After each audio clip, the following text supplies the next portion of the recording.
বন্ধুরা, আমরা কি কখনো ভেবেছি আমাদের বাংলার যুবকরা ভিন রাজ্যে গিয়ে পরিযায়ী শ্রমিক কেন হয়েছে জানো? চলো একটুখানি বলে দিই।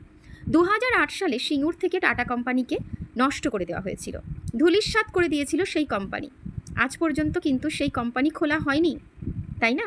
ফলে এই যুবকরা বাইরে গিয়ে কাজ করছে, পরিবার পরিজন ছেড়ে দিয়ে পরিযায়ী শ্রমিক হয়ে ভিন রাজ্যে ঘুরে ঘুরে ইনকাম করছে, আর সেই টাকা বাড়িতে পাঠাচ্ছে সংসারের জন্য।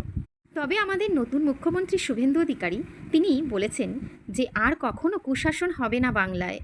তিনি চেষ্টা করবেন যাতে কুশাসন না হয়। আর সবথেকে গুরুত্বপূর্ণ কথা, তিনি এটাও বলেছেন সিঙ্গুরে টাটা কোম্পানি আবার ফিরিয়ে আনবে। আমাদের পশ্চিমবঙ্গের শ্রমিকরা মানে যুবকরা ঘরেই কাজ করবে, ঘরের ছেলেরা ঘরেই ফিরে আসবে, এটাও তিনি বলেছেন। থাকবে না কোনো কুশাসন, কোনো তোলাবাজি, এটা তিনি গ্যারান্টি সহকারে বলেছেন। তোমরা কি চাও টাটা কোম্পানি ফিরে আসুক? তাহলে অবশ্যই কমেন্ট করে জানাবে।